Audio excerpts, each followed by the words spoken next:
Very good. Hey everybody, it's Ryan with Pie Records, and I'm here with Jim from Jim and the Sea Dragons. How are you, Jim? I'm doing great. How are you doing today? Very good, very good. I'm happy to be here. This is my favorite part of the day when I get to talk to you guys. Awesome. I'm very excited to be here. So you sent me this really wonderful CD. It kind of stuck out to me because it wasn't the traditional surf I was expecting. It's very super mellow, almost tiki, and I really enjoyed it, and I'm glad you reached out to me. Do you want to tell me a little bit about what the CD sounds like and how you came up with the songs? Sure, absolutely. First off, I listen to a lot of music. I'm constantly consuming music. So, I'm always listening for interesting arrangements and just things I might not have heard, even if it's the same song over and over.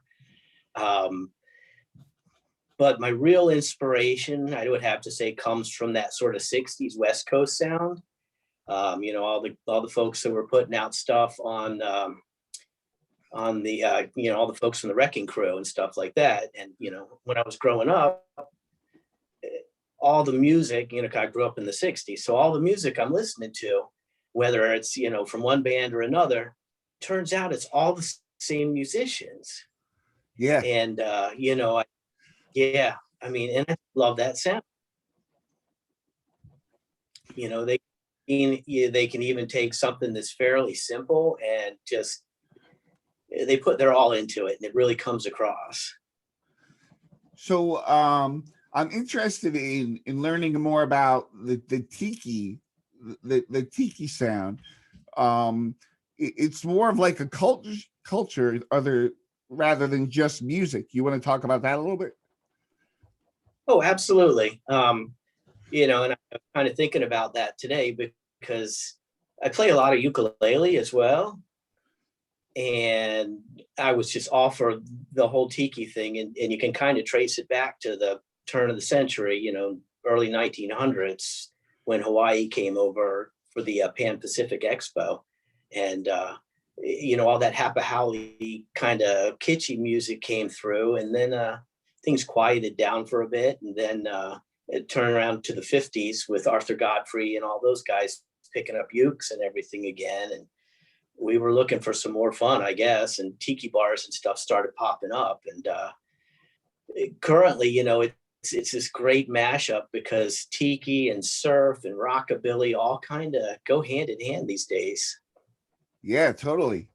There's some great rockabilly bands from Scotland, from Ireland. A lot of surf bands from there too. What interests me is your take on the tiki and surf sound. It's very much like you're going to a club. Is that the atmosphere you were going for? It was, and I tried to handle every song. I mean, they flow together really nicely, but I tried to make each song stand alone individually. And when I wrote, I tried to create mood and sounds, everything, all in one package. It totally is it is a very cool mood. When my wife and I got married, we went for our honeymoon in Hawaii, and it was very reminiscent of what I listened to on that CD. And anybody who hasn't experienced that, I recommend it because it's just a completely different vibe. It's so relaxing, and it's just happy. And I you come off as a very happy guy, and that translates well into your music. Is that the whole purpose behind it? It is. I try to keep it upbeat.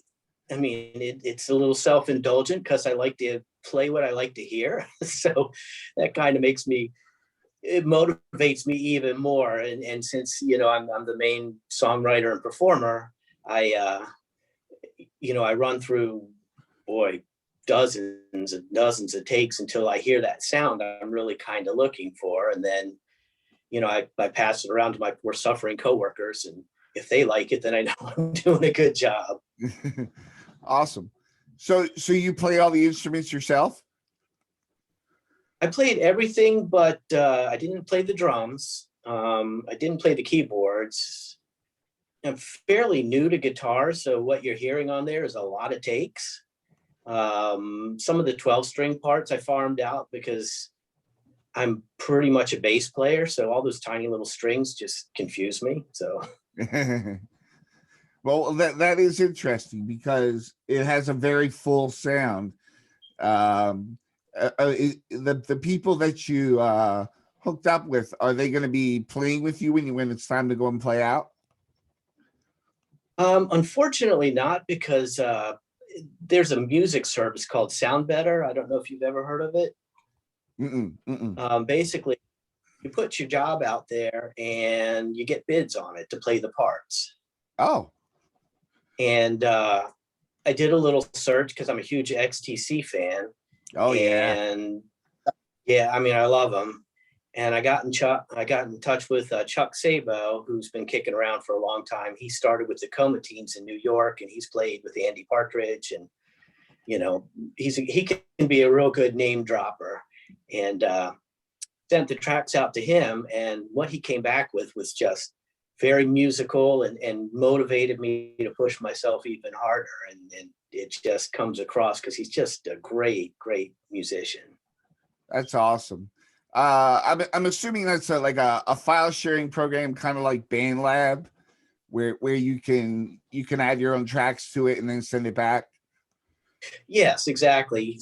So what I'll do is, I use WeShare, and I'll send him the files, and then he'll send me a zip file with different miking configurations and an overall mix, and we'll go back and forth with some notes, and then the final product. But he really went above and beyond and added some very interesting stuff that I certainly wouldn't have thought of. This is something that just struck me, which is a unique perspective, is the writing coming from the bass player. How do you imagine the overall scope of the song before you lay the bass tracks down? I mean, you must have some idea where you want it to go. It's what I like to do is, first I come up with the arrangement. Sometimes it's just a riff. Sometimes it's just a name that inspires me. I'll get the overall arrangement done, and I'll put in a scratch bass line first. Then I'll add everything else, and then bring the bass back. And as a solo project, it's nice because I get to explore differently than I would with my main band, Agent Octopus. I play differently on that one, but it allows me to explore a lot more melodic phrases and things like that. Oh, that was one thing that we kind of touched on a little bit in our messaging. Agent Octopus. Tell me a little bit about that. I haven't heard that, but you did mention it to me, so I was curious to ask about it. Sure. So Jim and the Sea Dragons is a side project. I'm one of the hundreds of musicians that are doing pandemic CDs. Yeah, and that's great. And my main band is called Agent Octopus, and it's a couple friends. Now they're based out of Maryland. I'm down here in Florida. Okay. Scooped up a couple members from a local band up there called the Atom Bums. That's the drummer and guitar player, Lou and Bill. And I dragged along my old guitar player from Reverb Galaxy, Art, who's a phenomenal guitar player. And, he's got that double picking down and everything. And we were all just kind of kicking around, and I was getting bored down here in Florida. So I said, I don't have any problem hopping on a plane and heading up for band practice once in a while. And so it kind of gelled, and we've got 2 CDs out and on a couple compilations, and working on our 3rd CD. But right now, all the clubs are closed down, so it's a little difficult to get motivated. There's how close are you to Tampa? I'm about an hour and a half, 2 hours. Because our first release was from Black Valley Moon, um, Okay. with Sam Williams, and he's in Tampa, and he's been playing some tiki bars down there, solo. And I think you might be in luck coming up. Okay, yeah, because it was interesting. I moved down to this area about 6 years ago, and I thought there'd be a huge tiki scene and everything, but it's an older population, and they tend to like covers and Jimmy Buffett and stuff like that. Yeah. Or the younger, like some really hard stuff. And I had a blast playing that in the '80s, but I'm playing a little bit differently now. So it's not the same kind of stuff that I do anymore. You know, what was funny, you talk about playing heavier stuff in the 80s. I was in a thrash metal band in the 80s in high school. And the other night I was at the gas station, the Wawa, and there was this guy there. He looked to be about 65, 70, and he's got Holy Diver blasting out of his car. And and I looked at it, and it's just, maybe it's because I'm getting older. I don't expect to see a 65-year-old listening to Dio. And I just go, hey, yo. And I went like this. Anyway, he just smiled. And, that's what connects us all, I think, in some way. No, absolutely. I mean, that old cliche, you can't judge a book by its cover, but it's true. I mean, you just never know what anybody's into. Yeah. So you have a heavy music background. Tell me about that. Um, you know, I started playing in the '70s, and did a lot of cover bands and stuff like that. We got scooped up by, actually, it's kind of funny, up in Maryland, we got scooped up to play in a metal band called Rapid Fire, and we did a lot of Priest, Scorpions, a little bit of Iron Maiden. Oh yeah. And our singer had a great voice. We looked ridiculous, because I was like 98 pounds soaking wet playing a big old EVO babe. And but she's actually living down here now, which is ironic. I've been to visit her a couple times, so we're not exactly neighbors, but she got me into that. It was just really fun to play, and especially one of my favorite songs to play back then was do you know the song Green Manalishi? With the 3-pronged crown. That's the one. I love that song. It's just, Yeah. it's musically. And then as a musician, I tend to pull on threads, and I'm like, oh, wait a minute, this is a cover. Let me hear this other song. And, Yeah. you just You go down the rabbit hole. Absolutely. I do that all the time, but it's fun. You find a lot of fun stuff. Yeah. Why do you think a lot of people from, say, heavy music background, punk background gravitate towards surf later on in their careers?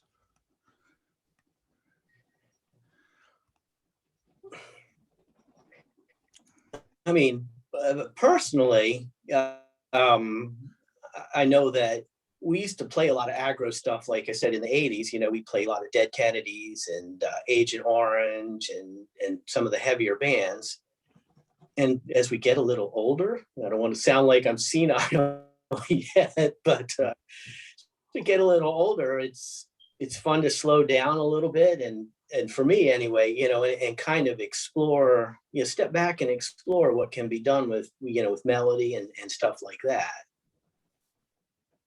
I think it's very interesting because most, if not all, surf bands and the subgenres, they all have such an eclectic background. All the musicians pool all their collective ideas and backgrounds into their sound, and it's always a huge mix.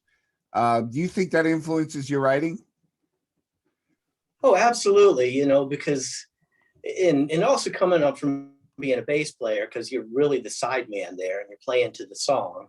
And there's just so many different folks out there doing so much, so many different things. And I think, again, with surf music, it's really telling a story without the vocals, which is a whole different thing. It's very interesting music to play, not so much as that there's a lot of repetition that we can, have. I played in a blues band for years, and it was really fun, very repetitive, but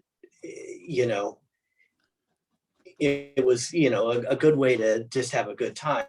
And that's why I'm saying, I think with surf music, it allows you to explore your instrument and create some real interesting stuff. And I think that appeals to a lot of folks. Very cool. I want to talk about your wall behind you. It's Here, let me stand away. Yeah, look how great that looks. Do you want to describe it for the people who are just listening? Absolutely. So if you're looking at the wall here, I'm going to stay out of the way because it's much prettier than I am. We have the creature from the Black Lagoon, which is just the coolest creature ever. And on a side note, not too far from here is Silver Springs, Florida, where they filmed the creature from the Black Lagoon. Oh, wow.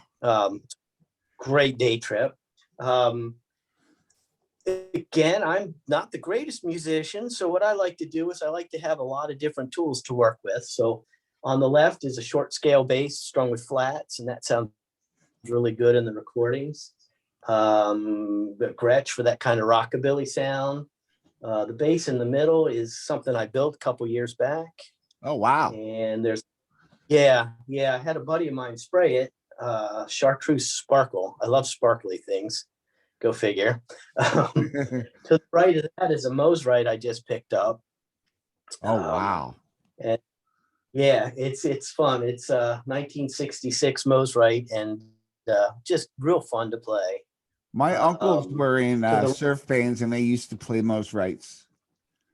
Aren't they? They're really low action and low frets and neck, but yeah, they get the job done. Bob Shade at Hallmark makes a really nice repro of that, as does Ed. That one popped up locally, so I ended up grabbing it.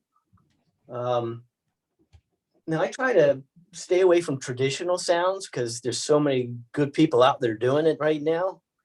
And you might hear that on the CD. So that Strat on the right is a Helicaster Strat. It's got those split pickups in it. Yeah. Kind of like the old Fender 12, and it sounds great. And along the bottom, can you see that bass on the left there, the pointy one? Oh yeah, yep. Get you over there for a second. So if you look on the video, when I was with the Insect Surfers back in the 80s, I used to play a bass just like that. And I got a little teasing from John Paul, their latest bass player, because it's kind of a heavy metal bass. But it was the 80s, I was all 100 pounds playing a big axe like that. And there's a couple Ricks because I love the tones of those. And, oh, yeah. And then, they have a whole different sound, but they're great for rhythm. I love them. And to the right of that is a friend of mine, Strat. He passed a couple years back, and I inherited that. That's one of my prized possessions. And then you got the whole tiki thing going on there with the net and the all the starfish and the floats in it and everything.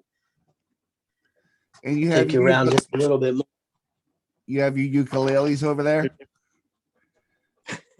Funny you should ask. Here's the wall of ukuleles and musical ephemera. Couple posters. There's our old tag from the band Reverb Galaxy. Oh, and wow. So just some funky stuff I've collected over the years. It's I would love a room like that. My walls are, well, I've got the Pulp Fiction over here, right there. Oh yeah. But over nice. there I have it's just a wall of records. No decorations, just a wall of records. Oh my gosh. So you're into a lot of vinyl, right? I picked up the habit when I was very young. My dad was a DJ. but he was a DJ in the 70s, so he used to play vinyl. And then when he would go and pick up records at the record store, I would go along with him. And when he would pick out some, I would pick out one or two 7-inches and say, how about these? And so I got some really good stuff from the 70s and 80s. And then he worked at a radio station too, so he used to bring home a lot of records when they would bring the promos in. Oh yeah, for promotional use only, not for sale. Yeah. So I had a lot of those. And then once I got into college, I was in the punk scene in Philadelphia, and I just devoured like everybody's vinyl that they put out. You know, it was just sometimes that was the only way you could get things. And then I just fell in love with the sound and the texture of just like you just sit and listen. You have to sit and listen to those. So it's a real experience. It's tactile, isn't it? I mean, yeah, you know, double fold album, yeah. you know, those were fun, and I really miss that. I'm glad to see vinyl's making a bit of a comeback, because you're right, it does require a certain commitment. Yeah. And it's one of the things I was thinking about yesterday that just kind of popped in my head was that it's more precious than a digital download, because you have to take care of it. Like That's very good. Yeah. And that's one of the things, like, I look at everything. I examine the record. I read the liner notes, and I just really enjoy the whole experience. And I think a lot of people, although it's expensive to make them, I think people would benefit from more vinyl, and the more that gets made, the prices go down. So yeah, and I'm glad to see that, you know, there's a lot of plants out now. One of the plants, I guess, burnt down recently. yeah, So the other ones yeah. are taking up. It was I think it was 2 years ago. I can't remember the name of it, but it was the plant that made the lacquer. So all That's right. yeah, and that went burned up. Everything burned up. So everybody that was getting records pressed had nowhere to get their lacquer for the little pellets. Right. And so there was one place in Japan that was doing it, and everybody got their stuff from there. So it was, oh my God. everything was delayed a lot. I'm not sure where people are working from now, but I know when I get records pressed, they get pressed in the Czech Republic. Oh, interesting. Yeah, it's a California company. It's a California company that gets them pressed in the Czech Republic. Yeah. Okay. I was going to say, you know, speaking of 70s and 80s stuff, do you remember, I think it was Split Ends started doing like a laser disc. Do you remember those laser cut discs that had Yeah. like the iridescent patterns? I love that stuff. I mean, that was even a bonus. Boy, that's a Any type name of I haven't novel. heard in a long time. Oh, I still follow them. You know what? A good band's a good band. You can't knock it, you know? Oh yeah. You know, and I really, oh, go ahead. No, you go ahead. I was just going to say, I really like some of the stuff that Missing Fink and all the other, you know, folks are putting out, you know, that colored vinyl and all of that is just, it's real fun. You know, I like it a lot. Johnny has a very good ear for picking out good bands, and he puts his heart and soul into everything on Missing Fink. Everything is perfectly packaged and looks great, sounds great. I carry a lot of his records in our store. Oh, nice. So you have a brick and mortar store? No, it's right over there. Oh. I sell on bricks. Yeah, I sell on Discogs, and I sell my own releases on Bandcamp. Okay. But he only does vinyl, so that's I think that's why we gravitated towards each other. I do a lot of promo for him. So he only does vinyl, and that seems to be my passion. So it's his passion as well. So also Art Bursaw from Music Recordings. He's got Right. the Messer Chups. I mean, you can't beat that. Yeah, one of the songs on the Sea Dragon CD, "City Beneath the Sea," was actually, I entered that in the Vincent Price compilation, but it didn't make the cut. So Oh, really? that's why it starts with. Yeah, it's no coincidence that Vincent Price starts that song out. Oh, wow. Yeah. Yeah. There was somebody else I was talking to. I think Mark Malibu. I don't want to, don't quote me on that, but I think he licensed out something for a Vincent Price cut on his song, which I thought Interesting. was really cool. I think the Vincent Price thing is sold out already. It hasn't even come out yet. Yeah, that's amazing. I mean, that is very encouraging to see, especially with surf and that type of genre, that people are buying product because, you know, I've been started redoing surf back in the early 2000s, and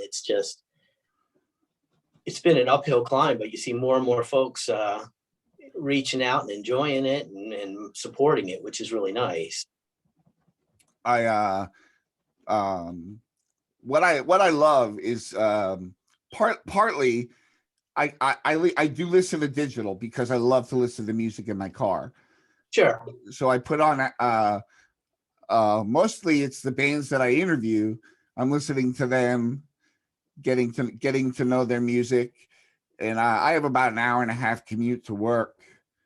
And if I like it, then I'm gonna go and get the CD or the vinyl, whatever they have.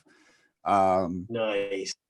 And because the bands don't make anything on those streams, and I think it's important if you want to hear music, you got to support it. Yeah, I just picked up the new one from the Kelp Dwellers. Have you heard of them? Yeah, I'm interviewing them. Oh, very cool. Tell them I love their album. It's great. I pop it in almost every day because it's just got these very cool rhythms and vibes going on, and it's a little out there, but in a good way. Yeah. So I'm glad we got to talk. Is there anything you want to mention? Maybe where people can find you, where people can get your CD and your music? Absolutely. So you can find us on Bandcamp. Just look up Jim and the Sea Dragons. Um, Same thing on Facebook. The website is seadragonmusic.com. Also, if you're interested, Agent Octopus is out there as well. We have a couple CDs out, and that's my main band. And hopefully, we'll be playing out sooner than later if New York decides they're going to open it up. Exciting news is that the CD, the Jim and the Sea Dragons, is going to be released on Sharawaji Records. Is That's it the one. really? Yeah, look at that. We're like almost twins here. Wait, it's going to be on Yeah, so Sharawaji? yeah, they just picked me up, and so we'll get a release on that. Dude, that's a really big deal. Oh, I'm very excited. He was just wonderful to deal with, and it worked out really nicely. So very excited about that. And both Agent Octopus and now Jim and the Sea Dragons will be on a upcoming compilation, a tribute to the Surf Raiders. Oh, wow. We'll know more about that when the date gets closer. So we're excited about that as well. Very cool. Very cool. You have such a great story. And like I said, when you wrote me, I was really touched by that. It's hanging on my wall over there, the note. And Oh my goodness. so I don't often get to reach out and talk to the listeners, but I'm so glad that you enjoy the interviews because it means a lot to me when I get feedback. Sometimes I don't know if what I'm doing is getting across to people, but it made me feel good that you reached out to me. Well, good. I mean, that was my intention, but also I really enjoy your podcast. I look forward to the new ones. You just downloaded or uploaded a bunch of them, so I have some catching Yeah, up to do. I was listening to, oh my gosh, the chemists. yeah. They're French. Yes. I think the chemist and Acetives. They're I think the majority of them are school teachers, science related. Right. Um, and they were cool guys. There was no language barrier. They speak better English than I do. Um, That was fun because hear them kind of tossing a word back and forth until they got the right meaning, and then they came back and talked to you, and that was it's great to hear folks from all over the world into kind of the same stuff that we are, and that it's yeah, very refreshing. that's my point. Every time I get to talk to somebody overseas and get their take on the on any type of music, it's always comes back to a common ground. Like we are all just music fans. Yeah. So I want to thank you so much, Jim. I really appreciate your time. You have a great story, a great history, and I want to thank you so much. Well, it's been a pleasure, and like I said, listening to your podcast is very inspiring to me as well. I appreciate you taking the time to have me on. Definitely, definitely. Thank you so much, Jim. Have a good night. All right, you take care now.